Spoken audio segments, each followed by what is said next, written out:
Jesus traveled around teaching all about God's kingdom.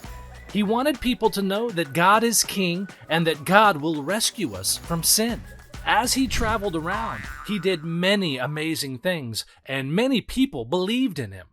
Some people knew that God would send a great king, but they thought the king would be someone who had a palace on earth, who would help them fight battles, and who would get rid of the Roman soldiers who had taken their land.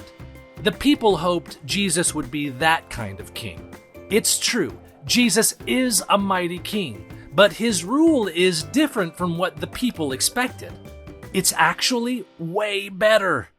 A big celebration called Passover was about to happen in Jerusalem. This was a holiday where God's special people celebrated how God rescued them from slavery. Jesus and his disciples were traveling to Jerusalem. As they got close, Jesus gave 2 disciples instructions. They were to go to a village and find a donkey colt that had never been ridden. Colt means it was young. He told them to untie the colt and bring it to him. And if anyone asked about it, they were to say that the Lord needed it and would send it back soon. They followed his instructions and brought the colt to Jesus. Then they threw their coats over it, and Jesus rode it into town. Remember how many of the people thought God was sending Jesus to be the kind of king who lived in an earthly palace? Well, these people wanted to show how special they thought Jesus was, so they put their coats and cut branches on the ground in front of him.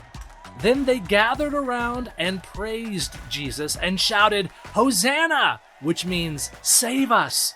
The people knew he was the Messiah, which means the one sent by God.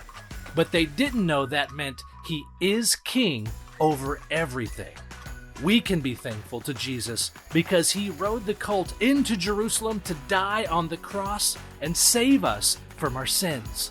And then he rose from the grave and will reign over everything forever because Jesus is King.